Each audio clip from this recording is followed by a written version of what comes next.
pour la petite histoire, quand j'ai fait ma VAE, donc ma validation des acquis de l'expérience, le même jour que moi, un ancien de la DGSE passait la même VAE pour le même master, quoi. D'accord, en Donc intelligence économique. Ok. ça aussi, ça m'a mis quelque part la puce à l'oreille, quoi, de me dire bon, a priori, on fait un peu les mêmes métiers, simplement, on n'a pas les mêmes clients, et c'est important.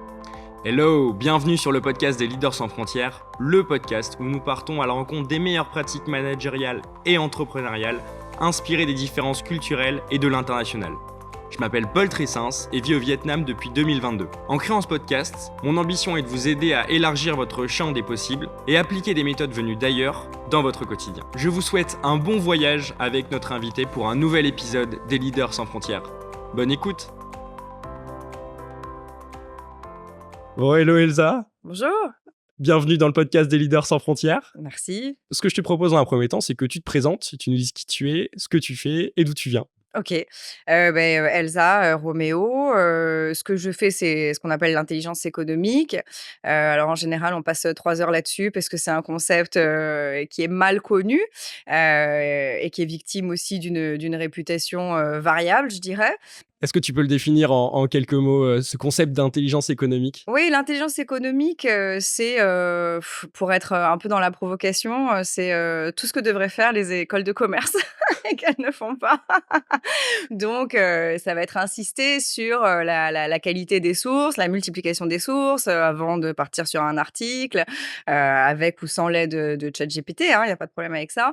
Mais il faut d'abord, vérifier les sources et en fait la collecte, l'analyse et ensuite, l'utilisation et l'archivage, de la donnée, de l'information, de façon à la traiter pour proposer une analyse. Alors je sais que tout ça a l'air, complètement fou, mais en fait ça a été extrêmement théorisé. C'est à la fois très simple et très compliqué. C'est-à-dire que non, on peut pas faire une analyse, sur la base de 3 articles de presse. Non, c'est une analyse qui ne, vaut rien, qui ne va, rien apporter. Non, on ne peut pas faire, des recommandations basées sur, l'astrologie, la naturopathie ou, le doigt mouillé. Non, on ne peut pas.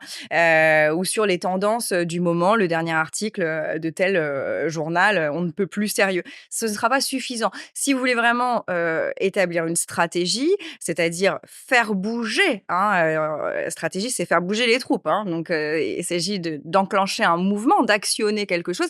Il va falloir être sûr de la direction que vous voulez prendre et ça, c'est ni vos actionnaires, qui doivent, vous le dicter, ni, des, salariés qui peut-être, ont leur propre biais, ni la presse, qui elle-même, est, drivée, par un certain nombre d'éléments. Donc vous devez réussir à vous émanciper de tout ça et pour ce faire, il faut, faire de l'intelligence économique. C'est mon dada.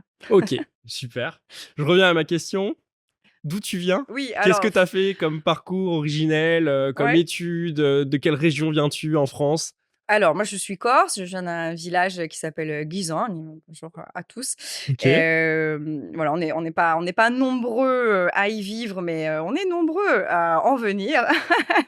Après pour autant, j'ai pas eu l'occasion, d'y vivre, dans mon village. J'ai eu l'occasion de vivre un peu à Bastia, pas suffisamment longtemps à mon goût. Après, d'où je viens, j'ai grandi, à Créteil, à Paris, Qu'est-ce que tu as comme formation originelle? et ça, c'est une très bonne question, c'est mon parcours atypique qui, va, prendre, la relève. Moi, j'avais fait un bac+2 en langue, lettres, civilisation étrangère en espagnol. Et puis, c'était pas du tout ce que je voulais, mais c'était, les balbutiements, hein, de, Parcoursup d'une certaine façon. J'avais pas eu ce que je voulais, parce que j'étais trop rebelle, à l'époque et donc j'ai dû faire, espagnol parce que, je parlais bien espagnol. Voilà, franchement, ça a été là. J'avais aucun, souhait de carrière, là-dedans, et donc très rapidement, je me suis, orientée vers le monde du travail. J'ai travaillé, très jeune et j'ai fait, mes armes, sur le terrain, avec différents employeurs et puis, un jour, grâce au Vietnam d'ailleurs, j'ai pu, en reprendre, mes études via la VAE, validation des acquis de l'expérience. Ça, c'est vraiment très intéressant parce que je sais qu'en ce moment, c'est le MBA qui a la cote et c'est très bien aussi, mais les MBA, ça peut aller jusqu'à 200 000 €, hein, quand même, pour les passer. Une VAE, c'est, plus ou moins gratuit, et donc il s'agit de trouver, en fait, le diplôme qui correspond à l'expérience terrain que vous avez. Et il y a des possibilités de VAE pour plus ou moins tous les parcours. Donc moi, j'ai identifié un qui me paraissait relativement plus élevé que ce que je faisais. Et puis, la directrice du master m'a répondu très favorablement. Et donc, j'ai passé mon master au Vietnam via la VAE, mention bien. Voilà, je suis assez fière de moi sur ce coup. C'est assez dur, hein. T'as fait ça à quel stade de ta carrière? Alors j'ai fait ça, après Havas, et Faisto au Vietnam. Et donc ça faisait déjà une dizaine d'années que je travaillais. J'avais déjà été cadre chez Free, j'avais déjà été, chargée de mission, pour la mairie de Paris. Donc j'avais, une expérience, assez importante, hein, dont je pouvais me servir. Voilà, et ensuite ça m'a permis, d'accéder, à des postes, encore plus qualifiés. Oui, parce qu'en fait, toi, tu commences ta carrière plutôt dans le monde, politique ou, au niveau de la mairie de Paris, Ouais, ouais. environnement parisien. Est-ce que tu peux un petit peu expliquer quelles ont été tes premières expériences en France et l'histoire de ton expatriation? Alors, l'histoire de premières expériences en France, elle démarre, encore plus jeune que ça, et encore avant la mairie de Paris, mais l'histoire, LinkedIn a retenu à partir de la mairie de Paris, et c'est pas plus mal. Et alors, comment je me suis retrouvée là? Bah, j'ai postulé, sur, un emploi de contractuel, de chargée de mission au cabinet de Pierre Edenbaum à l'époque, qui était maire du 3e. Et voilà, j'ai été prise là. Et ensuite, c'était un poste, très intéressant vraiment sur, le logement social, l'intégration, des étrangers extracommunautaires, donc c'est-à-dire non européens, sur, les personnes âgées aussi. Donc c'était vraiment, passionnant, et les affaires sociales. J'ai adoré, ce entre guillemets «1er poste», et j'y ai beaucoup appris, j'ai beaucoup travaillé, de longues heures. Là, après on participait, au conseil de Paris, on participait, aux bureaux municipaux, tous les mois, aux réunions de cabinet toutes les semaines. Donc ça, c'était passionnant. Et ensuite, j'ai rebondi sur le 18e, qui a été un autre arrondissement, bah, beaucoup plus gros, hein, c'est la population de Bordeaux, hein, le 18e, quasiment. Ça c'était intéressant, enfin, là-dessus, j'ai eu une anecdote, sur la Vas-y, je transition. t'écoute. Donc j'étais très heureuse de pouvoir, aller dans le 18e parce que c'était un poste plus durable. Pas au sens, développement durable, mais au sens, durable pour ma carrière. Le 3e, le contrat était d'assez courte durée, c'était pas du tout un CDI, mais même le CDD, je sais plus comment il était, mais enfin il était pas énorme. Et donc j'avais eu une très belle lettre de recommandation du maire, pour ce poste dans le 18e et tout ça. Et j'arrive à l'entretien, d'embauche, dans le 18e, ça se passe très bien.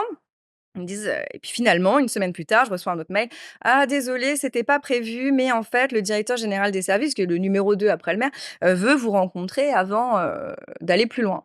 Je me dis: «Bon, quand même, pour un poste comme ça, c'est étonnant». Parce que là, on te proposait quoi comme poste, dans le Bah, 18e? pareil, enfin, c'est coordinatrice des conseils de quartier D'accord, spécifiquement, OK. mais c'est toujours pareil, c'est chargé de mission, hein. Donc bon, je me dis: «Très bien, allons-y».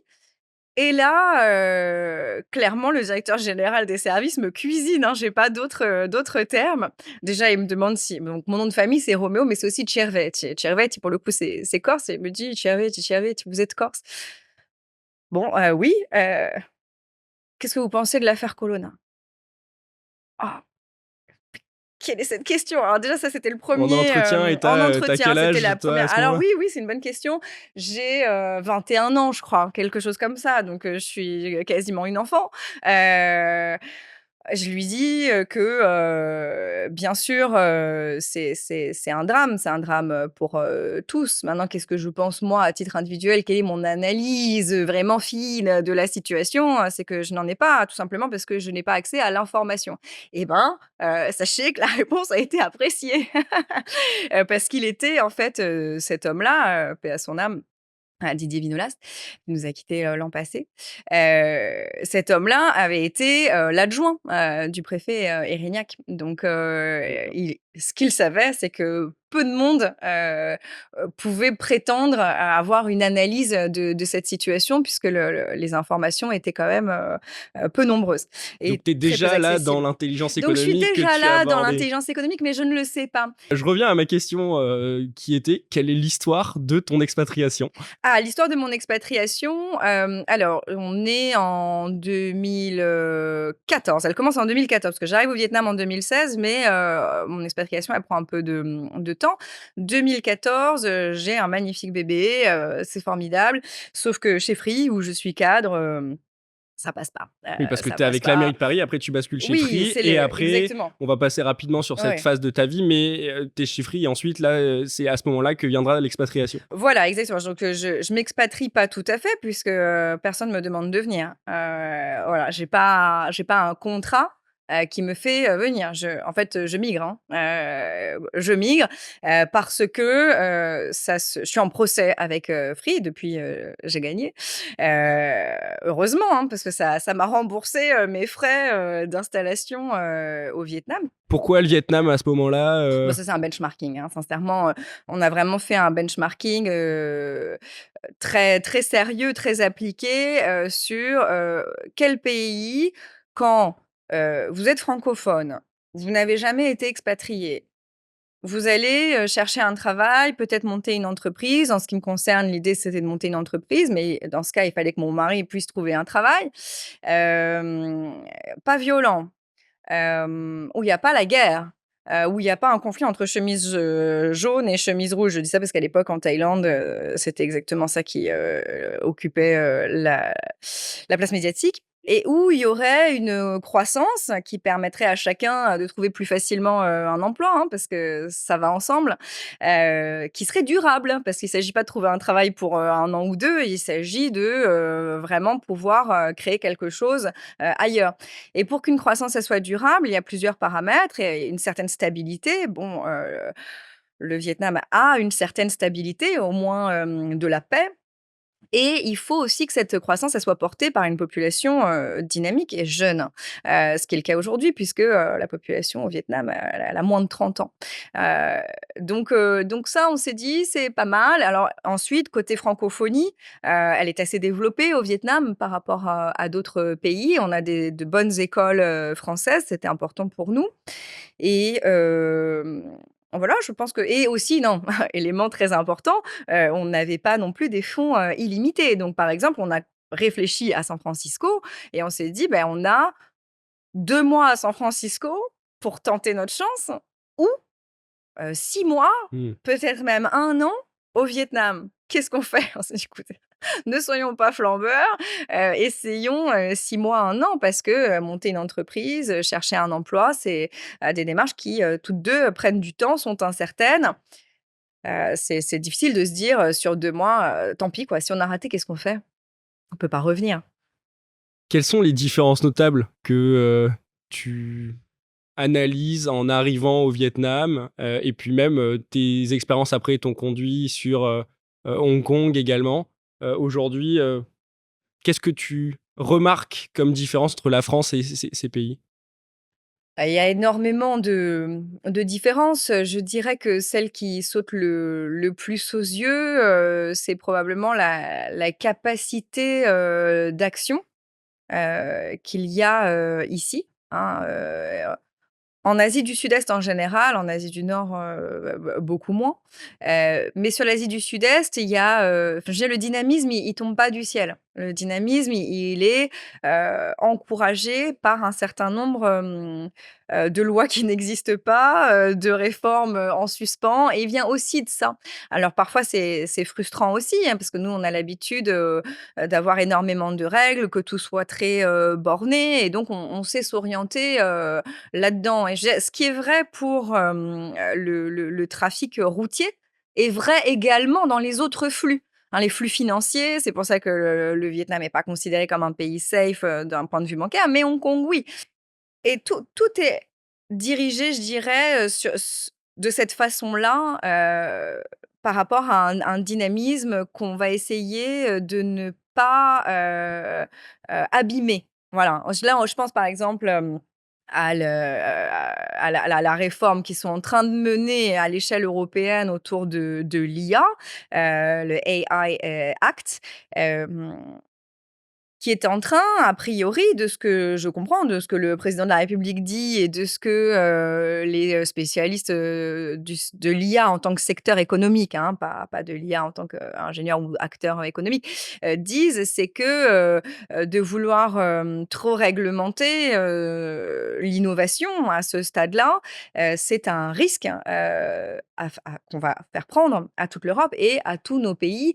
Or, la France est quand même, relativement, en tête de gondole, hein, là-dessus, donc ce serait, un coup, assez dur, porté. C'est des choses dont on est relativement à l'abri, ici en Asie, hein. Ça, c'est une mentalité, je dirais, au niveau, du législateur, hein, mais cela dit, les citoyens, de la même façon, attendent beaucoup moins de l'État, étonnamment, parce que, bon, on pourrait se dire que compte tenu du régime démocratique, peut-être, ici, au Vietnam, les gens, écouterait le leader, voilà, de façon très sage et appliquée.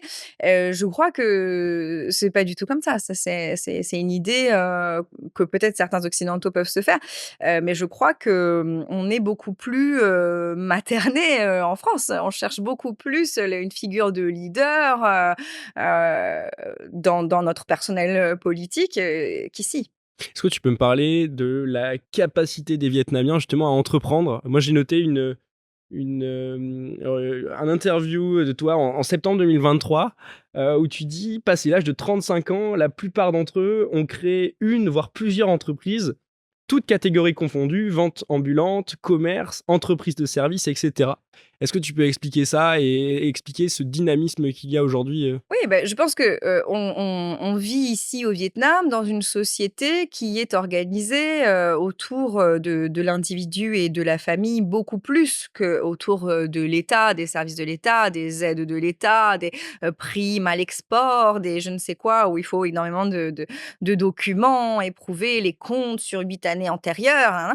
On n'est pas du tout là-dessus, ici, c'est chacun sa chance. Le rêve américain, il est ici en vérité, hein, tout est extrêmement simplifié parce que aussi, il faut, en avoir conscience, tout est sur leurs épaules.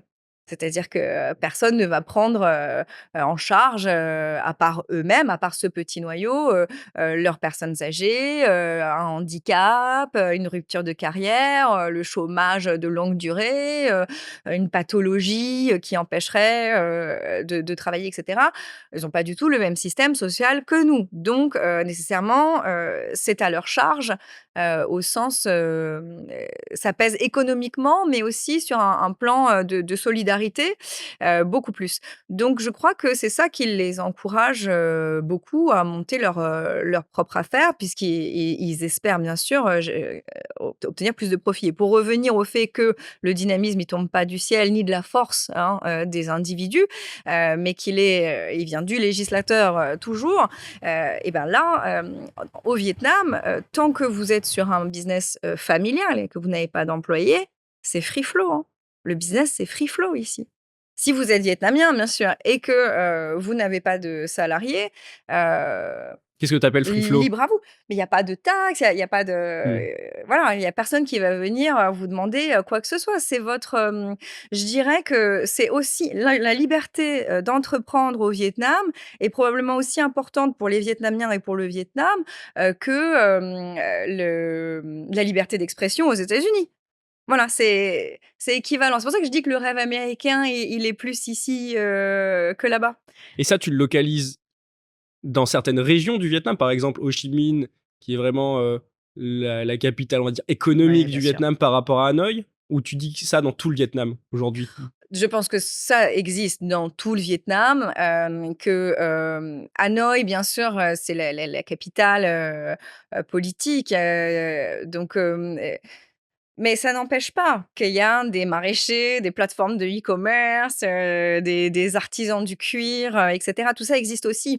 Ho Chi Minh, ce sera peut-être plus, des cabinets d'affaires, peut-être, plus, non, côté industriel d'ailleurs, le nord est, même mieux doté que le sud, hein, donc Après, est-ce qu'on peut considérer l'industrie comme un quelconque entrepreneuriat? Probablement pas. Mais ceux qui entreprennent à l'échelle, individuelle, non, je pense que c'est vraiment dans tout le Vietnam, mais même, dans un village de pêcheurs, vraiment. Je reviens à l'histoire de ton expatriation. Donc, tu arrives au Vietnam, il y a une première aventure avec Efaisto. Est-ce que Ouais. tu peux raconter cette histoire? Oui, bien sûr, donc Efaisto, j'arrive on est en 2016. Ils ont déjà, 1 an et demi d'existence.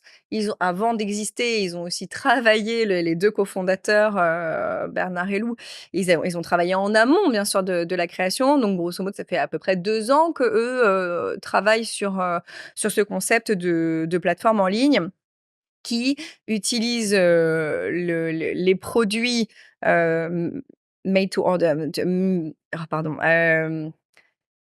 les propositions des, artisans vietnamiens dans, la chemise sur mesure et le cuir, chaussures et accessoires, voilà, bagagerie, et cetera, heu, qui vont produire, des choses, sur mesure et customisables, qui vont faire soit en modèle de prototype pour qu'on puisse l'avoir en photo sur la plateforme, soit directement, sur, ordre, du client avec un cahier des charges, qui est, proposé, par le client et que Efaisto, accompagne dans sa mise en place et sa traduction auprès de l'artisan. Donc c'était ça l'idée et les clients, eux, étaient, en France, en Belgique, un peu en Australie, un peu à Singapour, pourquoi pas, mais on n'avait pas de clients, au Vietnam. Le modèle, il était, comme ça très, j'allais dire, ancien monde. C'est-à-dire on produit en Asie et puis, on achète, en Occident. OK. Voilà. Donc toi, là, tu es directrice de la com et du C'est marketing. ça, associée. OK. Enfin, j'arrive, je suis consultante, Ouais. hein, au début, je suis rémunérée pour mes services de consulting et puis, finalement, je m'associe parce que, j'ai envie que ça marche. Voilà, on est obligé de faire un pivot, et clairement, l'énergie s'est un peu essoufflée, du côté des cofondateurs et donc il faut, réussir à les engager dans un pivot et bah, j'ai mis un peu d'argent, ça a aidé aussi à engager le OK. le pivot. Donc Efaisto, je vais, ensuite décrire ta carrière de 2019 à 2023, où tu es chez Havas, responsable grand compte, puis ensuite Aden, où tu es directrice prospective et stratégie.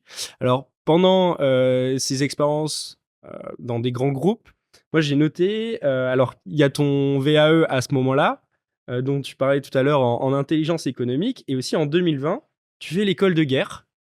Oui, c'est Alors encore une fois, moi mes sources, j'ai regardé notamment sur LinkedIn, et cetera. Est-ce que tu peux m'expliquer pourquoi tu fais cette école? Qu'est-ce oui, que bien ça t'a sûr. apporté à ce moment-là de ta carrière? Oui, alors, ça, c'est intéressant, c'est que pendant le covid, donc sur ces années-là, peut-être, donc 2020, je pense que 2020, je me retrouve, en France, bloquée en France parce que, bah, c'est le covid qui a commencé, au Vietnam. Moi qui le fuis, avec, mon fils, et puis on se retrouve en France et puis finalement on peut plus, revenir au Vietnam, après. Et à ce moment-là, au début, je travaille en télétravail avec, 6 heures de décalage, horaire. Des clients, comme, Roche, voilà, Sanofi, pour une grosse agence, qui est, Havas, voilà. C'était pas soutenable, clairement. Donc au bout d'un moment, je step back et je me dis: «Il va falloir que je trouve quelque chose, en France». Et en France, je postule donc moi, mon métier, c'est intelligence économique, donc c'est la stratégie, voilà et je vois un très beau poste de, chargé de mission stratégie internationale, pour le ministère des Armées. Je me dis: «Bon, ça, j'ai jamais fait, j'ai jamais touché, mais même, de très, très loin». Je me dis que, ça me coûte rien quand même d'essayer parce que vraiment la fiche de poste, elle correspondait, très largement à ce que moi je faisais, pour des clients du privé ou pour, la mairie de Paris depuis très longtemps. Donc je postule et je suis interviewée.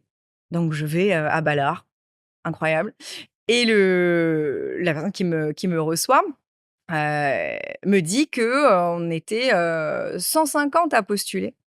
et qu'il n'en reçoit que 10 et que je suis la première à être retenue. Donc je suis très honorée de ça parce que vraiment je le prends avec, beaucoup d'humilité, hein. Je postule avec beaucoup d'humilité, à cette offre. Et finalement, moi, je ne suis pas, retenue. Mais je me dis quand même, il y a quelque chose d'intéressant, là et peut-être que je pourrais aller plus loin et donc je m'inscris au MOOC, D'accord, c'est un de MOOC. l'école de guerre, et c'était intéressant, c'était intéressant. Ouais, ouais, ouais. Qu'est-ce que tu en tires, toi, d'un point de vue opérationnel de ce MOOC, dans ton monde de l'intelligence économique? Est-ce que ça t'a amené une autre perspective, une ouverture? Une culture, je dirais, que ça parce que j'étais vraiment, extrêmement, inculte, du point de vue, militaire, de la chose. Pour moi, c'était, des mondes l'intelligence économique et le ministère des Armées, c'était des mondes qui n'avaient, rien à voir et donc ça m'a permis, de mieux, aligner en fait, c'est les outils et les méthodes qu'en fait qu'on peut avoir. Maintenant, attention, hein, l'armée c'est l'État, c'est la raison d'État, hein. Il faut quand même faire attention. Mmh. Le monde privé à aucun moment, ne peut utiliser, exactement, les mêmes outils, et voilà et dans les mêmes, conditions, qu'un État, Mais pour en revenir vraiment au MOOC, non, c'est une question de culture, de mieux connaître, cet environnement, qui, malgré tout est présent, maintenant avec la guerre, en Ukraine, je pense que c'est plus clair pour tout le monde. À ce moment-là, ça ne l'était pas encore, tout à fait. Cela dit, pour la petite histoire, quand j'ai fait ma VAE, donc ma validation des acquis de l'expérience. Le même jour que moi, un ancien de la DGSE passait la même VAE pour le même master, quoi. D'accord, en Donc intelligence économique, OK. c'était ça aussi, ça m'a mis, quelque part, la puce à l'oreille, quoi, de me dire: «Bon, a priori, on fait un peu les mêmes métiers, simplement, on n'a pas les mêmes clients» et c'est important. Ouais, OK. On est sur justement l'intelligence économique. Est-ce que tu peux me raconter maintenant l'histoire d'Axiocab? Quelle est l'aventure et la genèse de ce projet? Oui, alors Axiocab, on le crée quand, moi je rencontre en fait, Rachel Bornet qui est mon associée, aujourd'hui et qui elle est experte, relations, presse et public, depuis, déjà 15 ans et on discute, l'une comme l'autre, carrière autour, d'un café hawaïan, hein, vraiment, très chouette et on se rend compte, que assez naturellement l'intelligence économique et les relations, presse et public, ce sont des champs qui s'entrecroisent à certains niveaux et que, on pourrait, s'unir pour mieux servir un certain nombre de nos clients et pour aller démarcher, de nouveaux prospects. Et donc on se dit, «Top là, essayons de faire ça». OK. On aurait voulu, plutôt créer l'entreprise, au Vietnam, mais c'était plus complexe, par rapport, aujourd'hui aux clients qu'on a et aux prospects qu'on a. C'était plus logique de le faire à Hong Kong. Oui, c'est ça, parce qu'aujourd'hui, vous êtes basé à Hong Kong. Est-ce que tu peux expliquer un petit peu, cette analyse? Pourquoi avoir choisi Hong Kong plutôt que le Vietnam ou même Singapour, par exemple? Oui, alors, c'est vrai, ça aurait pu être Singapour, mais, à ce moment-là, en Asie, tout va toujours très vite et donc peut-être qu'au moment où je parle, c'est déjà, plus le cas. Mais vraiment, à ce moment-là, donc en juin, 2023, c'était plus intéressant, Hong Kong parce que, ça allait plus vite, c'était simplifié. Maintenant, si ça se trouve, entre-temps, Singapour, s'est réveillé, s'est dit: «Ah beh, zut, on a perdu, quelques occasions» et ils ont, de nouveau créé un dispositif quelconque, pour simplifier, quelque chose. Mais à ce moment-là, voilà, c'était vraiment Hong Kong, qui en, plus ou moins 48 heures, pouvait nous donner, un compte bancaire, international, voilà, heu, enfin, tout ce qu'il fallait pour, Mmh. monter, l'entreprise. Et ça, le Vietnam était pas capable, de vous le mettre, sur les mêmes, Alors soit le ticket d'entrée était beaucoup plus cher, et nous, comme on n'est pas, une un industriel, on n'est pas sur des volumes, extraordinaires, c'est vraiment, du consulting, hein, donc ça marchait pas. C'est pas tout à fait ce qui était prévu ou alors il aurait fallu passer par un prête-nom et on trouvait que c'était, pas utile, en fait. Ou il aurait fallu si on avait eu 80 de nos clients et de nos prospects au Vietnam, on l'aurait fait au Vietnam avec un prête-nom. Mais en l'occurrence, c'était pas le cas. Donc bon, Hong Kong était à la fois plus simple, plus international, mieux perçu aussi par, nos clients, notamment français, qui sont quand même les plus nombreux, hein, ceux qui sont, en France. Hem, voilà. Comment tu prends en compte les différences culturelles dans ton métier, justement, où vous êtes amené à travailler avec différentes cultures asiatiques, intégrer des cultures européennes dans cet environnement-là? Comment est-ce que vous évoluez avec, tu parlais de relations presse, toi d'intelligence économique, avec peut-être, des organismes privés ou Ouais. publics? Alors, de 2 choses l'une, il y a à la fois le côté, synergie des équipes, on va dire, et à la fois, l'efficacité, opérationnelle. Donc pour l'efficacité opérationnelle, ce qu'on fait, c'est que, on répartit, le travail, de façon, assez, froide et calculée. Après, heu, du côté équipe, moi, par exemple, j'ai arrêté l'humour, ce qui me coûte très cher tous les jours. C'est vraiment c'est dur pour moi de savoir très bien qu'on ne va pas rigoler de toute la journée. Mais en Asie, c'est, obligatoire, parce que, d'abord, ma forme d'humour qui est une forme très répandue, en Corse, est pas du tout comprise, ici. Donc ça, c'est directement à éliminer, et l'autre chose, c'est que, dans l'humour, il y a toute une culture, en fait et donc imposer, son humour, c'est aussi imposer, sa culture et même si c'est dans le rire et cetera, ça passe pas et les Vietnamiens, vous le font remarquer en ne riant pas, tout simplement, ce qui est suffisamment humiliant, pour ne pas le répéter plusieurs fois. Donc ça, je dirais que c'est au niveau de la synergie des équipes, c'est un éviter l'humour et quand on intègre des nouveaux qui sont européens, leur dire, ça, voilà et éviter, le plus possible parce que ce sera mal compris, parce que vous allez faire un flop donc voilà et après, d'un point de vue encore, efficacité, je pense qu'il faut éviter de micromanager parce que c'est quand même le risque ici, on a vite fait de faire, des plannings et de demander, à chacun de faire un retour, très précis, en permanence et cetera. Moi, je pense qu'il faut pas, infantiliser, les collaborateurs avec lesquels on travaille et qu'il faut plutôt, privilégier, une clarté des due dates, donc une échéance avec laquelle, on rigole pas et qui est très claire. Il y a un outil qui est très bien qui est, Asana, qui peut être gratuit, selon la taille de l'équipe et de passer par ça, ça cadre quand même, pas mal. Donc voilà. C'est marrant ce que tu dis parce que moi, j'avais l'impression que c'était pour avoir travaillé dans une société vietnamienne et de voir un petit peu aussi, l'environnement, que justement, la culture vietnamienne, la culture du management vietnamienne était très dans le micro-management et nous où nous, les Français, on est plutôt dans la deadline, le jalon, le libre arbitre et chacun fait un petit peu comme il veut pour avancer sa tâche qui lui est allouée.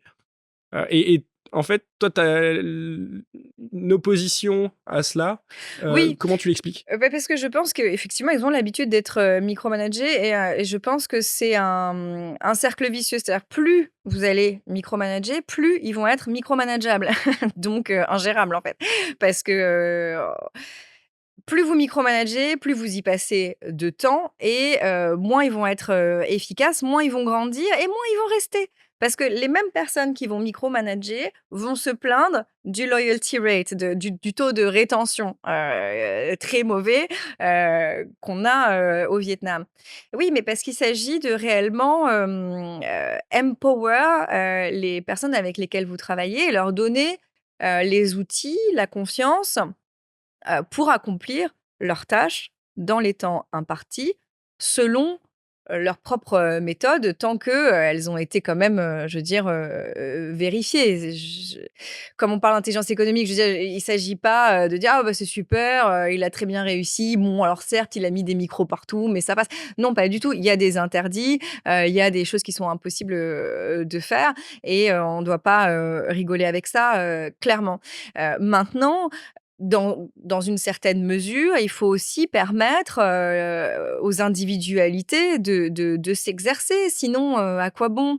On ne travaille pas, en usine ici et si, vos équipes, elles ont pas de plus-value, à apporter par rapport à un ChatGPT, à quoi bon? Donc je pense que ça, c'est important. Après sur le côté sur les équipes, sur le management, interculturel, je pense que c'est important de toujours faire un brainstorming de briefing, qui permette à chacun de bien comprendre, quelle va être, la mission, du jour, de la semaine, du mois, de l'année, pour qu'on soit tous, à la même page et souvent cette réunion, il faut la refaire après en individuel avec chacun pour dire: «Bon, bah, on a fait ce meeting, on a bien dit qu'il allait falloir faire ceci et cela. Toi, comment est-ce que tu, vas t'y prendre? Qu'est-ce que tu souhaites mettre en place? Qu'est-ce que tu identifies, comme, risque, comme difficulté peut-être?» Et il faut être capable aussi, hein, d'entendre: «Ah mais non, mais ça c'est impossible, on va avoir des problèmes» et cetera. En général, les équipes arrivent avec, évidemment des problèmes et si elles voient les problèmes arriver, c'est très bien. Alors nous, en tant que manager, on aimerait que tout soit dans un esprit de problem solving et c'est pas toujours le cas. Mais d'abord, pour pouvoir avoir un problem solving, skill, il faut en premier lieu, identifier le problème. Donc s'ils identifient le problème, il y a une bonne partie qui est déjà, pas si mal et je pense qu'il faut poursuivre, là-dessus et s'éloigner le plus possible, du micromanagement. Je reviens sur l'intelligence économique dont tu parlais justement de votre méthode de travail. Tu disais en début d'interview, on fait pas confiance à 3 articles de presse, et cetera. Moi, aujourd'hui, j'aimerais savoir comment vous travaillez justement quand vous êtes sollicité par des clients? Qu'est-ce que vous mettez en place avec vos équipes? Alors en général, nos clients, ce qu'ils nous demandent, c'est tellement, spécifique à leur, secteur d'activité que notre source d'information première, ça va être les salariés, de l'entreprise. En fait, il s'agit en premier lieu d'établir un audit, de, la connaissance des données qui existent aujourd'hui, soit chez chacun, soit dans le monde idéal, sur un fichier Excel, qui est Mmh. déjà enregistré en tant que données. Et mais souvent, même quand ces fichiers Excel, existent ou, divers, outils, hein, plein de personnes passent, par d'autres, softwares, heu, il y a quand même un gap entre ce que les outils ont comme, information et ce que les opérationnels, vont eux avoir. D'ailleurs, en général, quel que soit le projet, je veux dire, le déploiement chez Free Mobile, comme, le facility management, chez Adyen, ou, le médicament chez Roche, au Vietnam et cetera. Dans tous les cas, il va y avoir une différence notable, de son de cloche, entre les 2 et après, il s'agit de creuser ça et de comprendre comment est-ce qu'on va pouvoir intervenir sur l'outil, heu, pour qu'il soit mieux en lien avec, le retour, vraiment, opérationnel. Alors le retour opérationnel, ça peut être, sur de la qualité, ça peut être sur de la productivité, ça peut être, sur mille et une choses, en fait. Le curseur, il peut OK. être mis sur, des Une choses très, problématique très sur différentes. lesquelles on t'a déjà sollicité, par exemple, si tu donnes un exemple, heu, sans délivrer, quelque chose de confidentiel et cetera, mais je veux dire en termes de grands concepts pour qu'on comprenne un petit peu les types de problématiques pour lesquelles on vous appelle? Par exemple, chez Adyen, donc Adyen fait, de integrated facility management, donc en fait, du service, aux entreprises, qui intègre, le catering, le cleaning, donc les services, de nettoyage, D'accueil et de nettoyage, ouais. voilà, l'accueil, mais aussi, la maintenance Et puis le property management, donc quasiment, on va dire, des activités de syndic, hein, au niveau des immeubles, plus ou moins. Donc on s'est rendu compte, par exemple, sur le food service, hein, sur le catering, que, nos, figures, d'influence, n'étaient plus ou pas en lien avec les attentes, du marché, vietnamien. Et ça, on s'en est rendu compte parce que d'abord, on a fait, le cette démarche d'audit, hein, et on s'est rendu compte, en questionnant les équipes, en questionnant les clients, que la grande, idée, groupe qui était tout à fait valable, dans d'autres pays, était pas, bien perçue au Vietnam.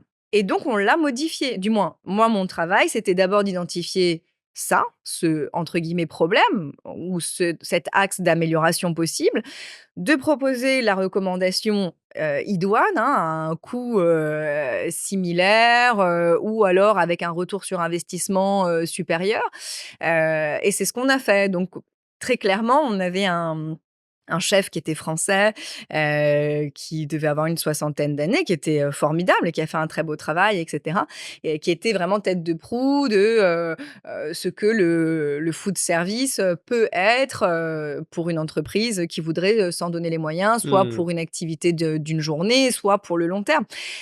Et on l'a modifié par, Hélène Lê, qui est une, cuisinière, vietnamienne installée, aux États-Unis, très connue, au Vietnam et aussi dans la diaspora, vietnamienne, et qui a, accepté de travailler, avec nous, avec Aden, de prêter, son nom, son image, de nous proposer des recettes. Et alors, vraiment ça a été reçu par, les clients, mais très, très bien. Extraordinaire, ça a été vraiment, une très belle carte à jouer, pour, OK. l'année, covid, ça, ouais. Est-ce que tu as vécu un échec et est-ce que tu peux m'expliquer comment tu as fait pour, t'en sortir, pour rebondir? Qu'est-ce que tu as mis en Alors, place? malheureusement, je m'en suis pas sortie, j'ai pas rebondi. Bam, spoiler!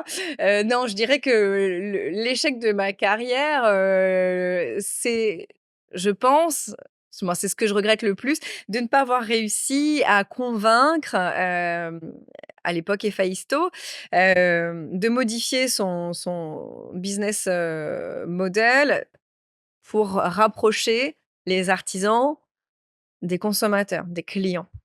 Voilà, et ça, Donc les j'ai pas su fabricants de convaincre. chemises, Ouais, des avec les consommateurs. clients, qui achetaient, ses chemises, ses chaussures, ses portefeuilles. Je leur avais proposé bien sûr les 2 options, c'est-à-dire, d'aller chercher une clientèle, vietnamienne en gardant, le réseau d'artisans, au Vietnam.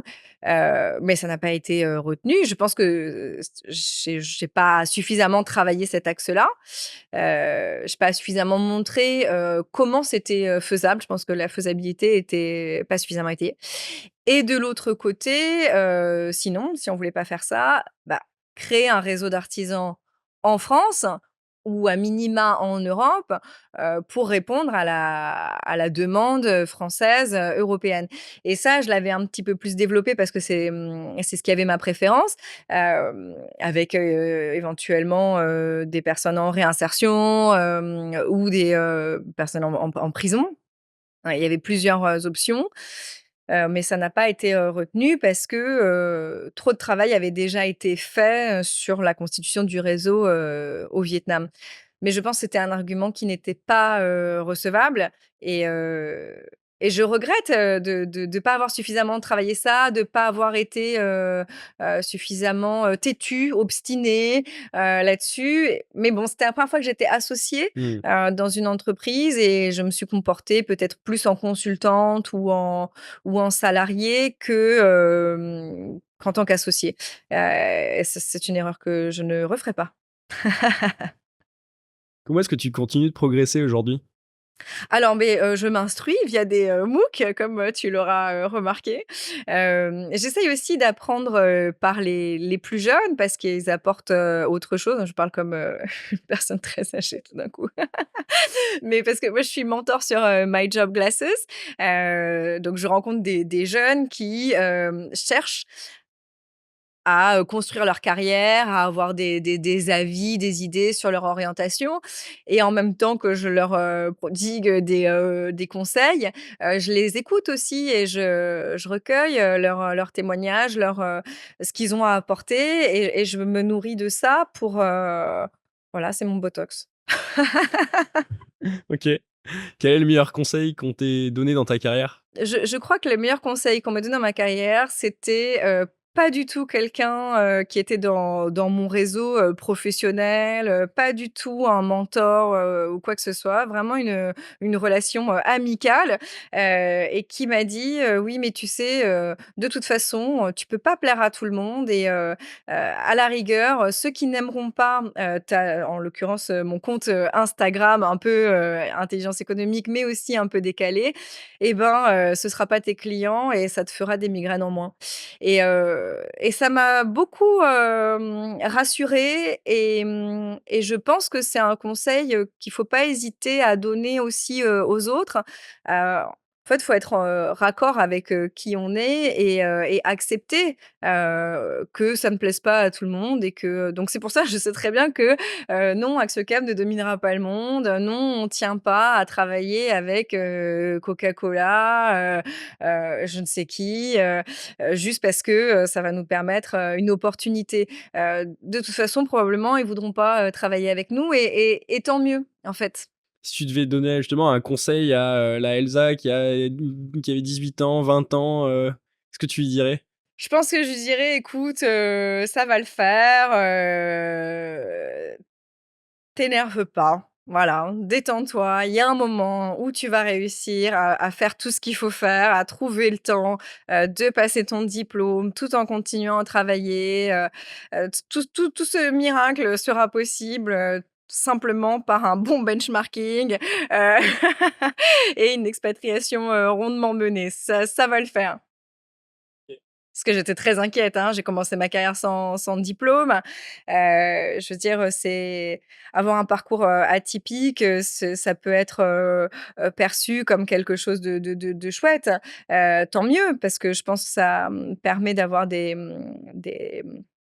personnes et par conséquent, des discours, des apports, qui sont différents et je crois que la diversité est toujours une force. Donc moi je suis très favorable à ça. Après c'est facile, j'en suis issue. Mais quand on en est issu, c'est je connais pas beaucoup de gens de 18-20 ans, qui, viennent entre guillemets «de la diversité», qui ont un parcours, atypique, et qui sont, très apaisée par rapport à ça. Voilà, non, moi, j'étais très très anxieuse, donc je dirais ça, relax. Est-ce que tu as une citation ou une maxime qui te suit au quotidien? Oui, l'enfer est pavé de bonnes intentions. Voilà, je pense que ça, c'est, heu, vraiment important de le garder en tête. On a tout un tas de gens qui, dans le monde du travail, dans le monde des, NGO, des ONG, dans les médias, se disent que, ils vont faire ceci, ils vont faire cela, parfois bénévolement, parfois non et toujours portés par, des bonnes intentions. Mais, formée à Intelligence, économique, j'ai un espèce une obsession sur, les différents effets pervers que, peuvent avoir, ce genre de démarche et je pense qu'une fois qu'on l'a vu, une première fois, on le voit, tout le temps et mais c'est important d'avoir cette première fois où on le réalise Toi, c'était parce que quand ta sans première quoi fois? Tu peux raconter que ça? l'enfer est pavé de bonnes intentions? Ouais.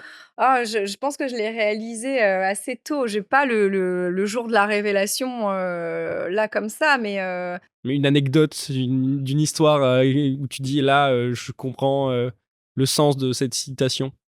je me souviens qu'on avait eu une stagiaire dans une entreprise que je nommerai pas et qui voulait vraiment, bien faire et même sortir un petit peu du cadre, de ses missions, initiales et de sa formation initiale pour aller vers plus de créativité et évidemment, on avait tous considéré, que c'était formidable, que quelqu'un, s'empare, de la créativité, quoi Et puis, finalement, elle y a passé, énormément, de temps, d'énergie, pour un résultat, j'allais dire, nécessairement médiocre parce que, bah, c'était pas son cœur de métier, elle l'avait jamais fait avant et finalement, le fait qu'elle s'en sentait capable et qu'elle en avait envie et qu'elle pensait, être, utile, ça nous a fait perdre énormément de temps. Ça nous a fermé la porte, à d'autres, opportunités et donc là, on s'est dit, «L'enfer est pavé de bonnes intentions» et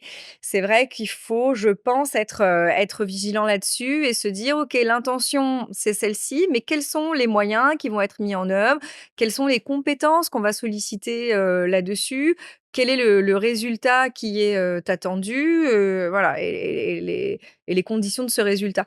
Mais dès lors qu'on a quelqu'un qui se porte volontaire, on a tendance en tant que manager à se dire: «Eh ben, un problème de moins». On en a tellement à gérer. Un problème de moins et puis ensuite on volontiers, on met quelques lorgnères pour se dire: «Oui, bon, alors on sait que, elle va avoir du mal à finir, à boucler tel dossier ou tel autre qui sont pourtant prioritaires». Mais on ferme un peu les yeux parce qu'on est content d'avoir trouvé une solution et Mmh. en fait, c'est une mauvaise solution qui va, finalement impacter, tout le reste de la chaîne. Mmh. Voilà. Ouais, c'est-à-dire quand on attend des résultats, on met les moyens en face qui correspondent aux attentes et aux résultats attendus. Ouais, Exact. ouais, OK. Est-ce que tu peux me recommander une personne pour un nouvel épisode des Leaders sans frontières? Oui, bien sûr, je pense, à Émilie Breuil qui est à, Hong Kong et qui est, VP, d'une entreprise qui, si j'ai bien compris, pardon Émilie, est propriétaire d'un certain nombre de marques, dans, le monde de la chaussure et qui a une très belle carrière dont une partie a été, rondement menée, au Vietnam, mais qui, aujourd'hui, depuis plusieurs années, se passe, à Hong Kong et je pense que ça pourrait être, très intéressant, pour ce podcast et pour, tes auditeurs, de l'entendre et sinon, je te propose aussi, Mayline Camus, qui est une ancienne, du renseignement, mais comme, je te le disais, un peu, avant l'émission, qui est quand même, très demandée, heu, mais je peux lui glisser un mot. Ouais, avec plaisir. Ouais. Où est-ce qu'on peut te retrouver, te suivre ou te contacter? Alors, sur, LinkedIn, Elsa, Roméo, et sinon, sur, mon compte, Instagram, elsa.romeo.corp. OK, bah, je mettrai les liens de toute façon, dans les descriptifs de l'épisode. Bah, écoute, merci beaucoup pour cet Merci, échange Elsa, ça a été un plaisir et plaisir bonne partagé. continuation, pour Axiocam. Merci beaucoup. À bientôt. À bientôt. Notre émission s'achève. Tout d'abord, je tiens à remercier Satsuma House de nous avoir accueillis dans ce lieu d'exception dans le district 2 à Ho Chi Minh. Si vous avez apprécié cet épisode, n'oubliez pas de vous abonner à ma chaîne YouTube ou de me noter 5 étoiles sur votre plateforme d'écoute préférée. Je vous dis à très vite pour repousser vos propres frontières. Au revoir.